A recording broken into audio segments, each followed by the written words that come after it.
ও, আমি কি আসতে পারি স্যার? আসুন।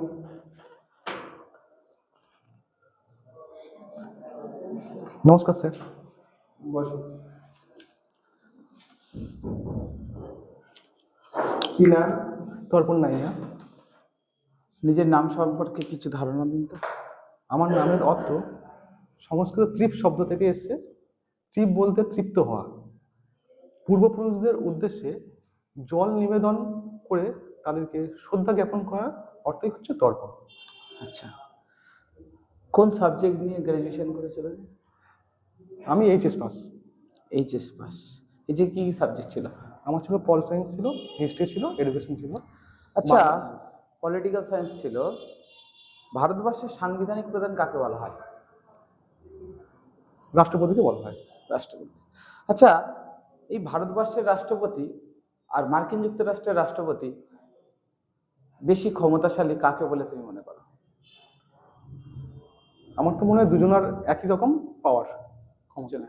তো ভারতবর্ষের শাসন ব্যবস্থা কি রাষ্ট্রপতি শাসিত শাসন ব্যবস্থা? না, গণতান্ত্রিক এবং প্রজাতান্ত্রিক। আচ্ছা, ভারতবর্ষ যদি গণতান্ত্রিক হয় কিভাবে মনে করলে তুমি ভারতবর্ষ গণতন্ত্র? কারণ হচ্ছে এখানে জনগণের দ্বারা সরকার নির্ধারিত হয়। তাহলে গণতন্ত্র আর সাধারণতন্ত্রের মধ্যে পার্থক্য কি? স্যার এই মুহূর্তে আমার মনে পড়ছে না। কেন তুমি প্রাথমিক শিক্ষক হতে চাও? কারণ শিক্ষকতা পেশা একটা মহান পেশা। শিক্ষকতার পেশার মধ্যে দিয়ে সমাজে একটা সম্মান লাভ করা যায়, তাই আমি শিক্ষক হতে চাই। এটা কবে থেকে ইচ্ছাটা কবে?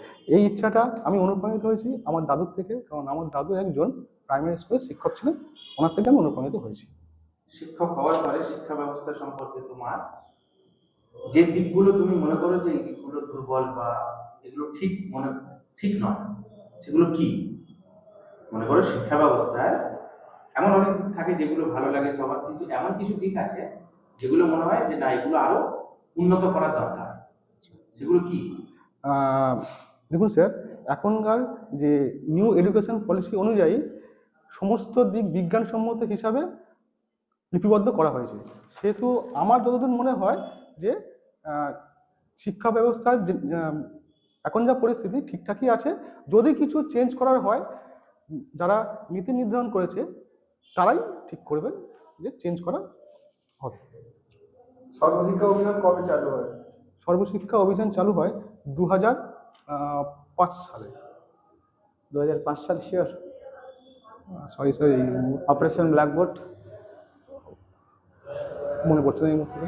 আচ্ছা, শিক্ষাক্ষেত্রে এখন যুব সমাজে একটা মনোযোগী হতে পারছে না, তার প্রভাবটা পড়ছে প্রাইমারি ক্ষেত্রেও।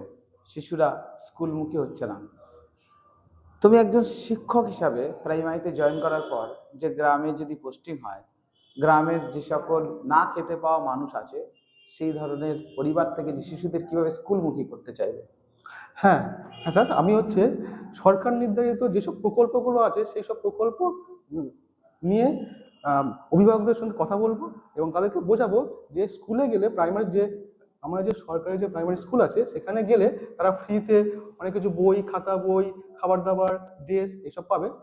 এমনকি ফ্রিতে একদম অবৈতনিকভাবে লেখাপড়া করানো হচ্ছে, এগুলো আমরা বলবো। আচ্ছা, বর্তমানে প্রাইমারি স্কুল থেকে সরকার কি কি প্রকল্প চালু রেখেছে? যেমন ঐক্যশ্রী প্রকল্প আছে, কন্যাশ্রী প্রকল্প আছে। প্রাইমারি স্কুলে কন্যাশ্রী প্রকল্প না, নেই। আচ্ছা, ভারতের নবীনতম রাজ্য? পশ্চিম বর্ধমান। সরি, পশ্চিমবঙ্গ। না না, পশ্চিম বর্ধমান হচ্ছে আমাদের নবীনতম রাজ্য রাজ্য হচ্ছে এই মুহূর্তে মনে আসছে। আচ্ছা, পশ্চিমবঙ্গের নবীনতম জেলা কোনটি? পশ্চিম বর্ধমান। পশ্চিমবঙ্গ কত তারিখ ওটা হয়েছে? ওটা 2017 সালে হয়েছে। তারিখ এই মুহূর্তে মনে আসছে না স্যার। 2017 সালে কতগুলো জেলা তৈরি হয়েছে পশ্চিমবঙ্গে? মনে আসছে না এই মুহূর্তে। পশ্চিম বর্ধমানের মধ্যে দিয়ে বিখ্যাত একটা নদী প্রবাহিত হয়েছে, তার নাম? স্যার এই মুহূর্তে মনে হচ্ছে না। আচ্ছা, তুমি ক্লাস 2 এর বাচ্চাদের কিভাবে বাংলা পড়াবে আমাদের একটু প্রেজেন্টেশন করে দেখাও। হ্যাঁ স্যার, স্যার নিতে পারি।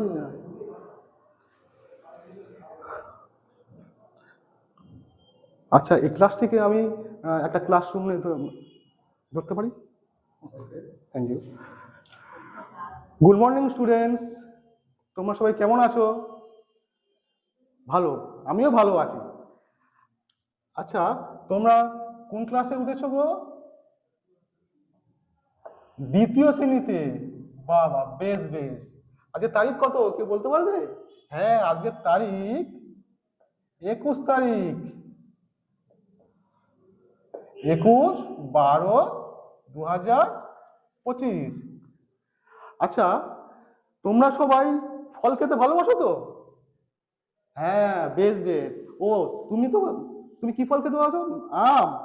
হ্যাঁ, ফল খাবে সবাই বেশি করে। ফল খাওয়া শরীরের পক্ষে খুব ভালো। তা আম, আম ইংলিশ কি গো? আম ইংলিশ হচ্ছে ম্যাঙ্গো, তাই তো? আর আজকে তাহলে ফল সম্পর্কে একটা ছড়া পড়ি আমরা, কেমন? ছড়াটির নাম কবি নীরেন্দ্রনাথ চক্রবর্তীর গাছে গাছে কবিতা। তাহলে সবাই আমার সঙ্গে কিন্তু সব সব বলো। গাছে গাছে ফলে আছে আম জাম লিচু, তাছাড়াও যদি চাও ফল আরো কিছু, রাখা আছে মার কাছে কুল বেল তাল নাশপাতি জামরুল কলা ও কাঁঠাল। তাহলে তোমরা শুনলে গাছে গাছে তাহলে কটি ফল ফলে আছে বলো তো? গাছে গাছে মোট 10টি ফল ফলে আছে, তাই তো? আচ্ছা, মার কাছে কটি ফল রাখা ছিল? মার কাছে রাখা ছিল 7টি ফল, তাই তো? তাহলে মোট কটা হলো? 10টি ফল। আচ্ছা, কিছু কিছু ফল গ্রীষ্মকালে জন্মায়, সেই ফলগুলোর নাম কি গো? কেউ বলতে পারবে? হ্যাঁ রাকিব বলো। Very good.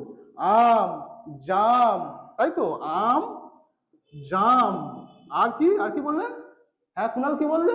কাঁঠাল। বেশ বেশ বেশ।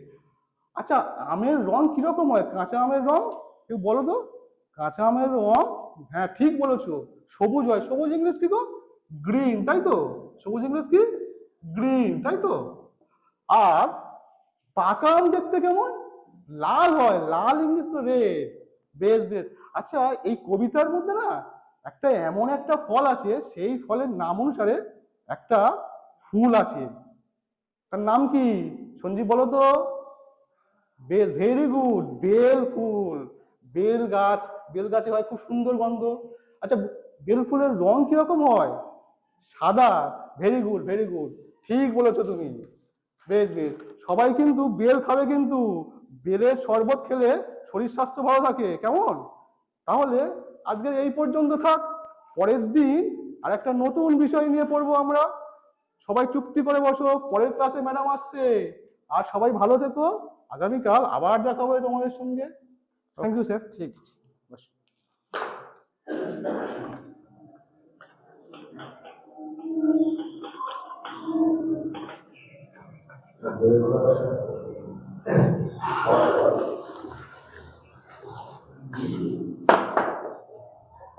ঠিক আছে, চলে এসো, এসো। Thank you.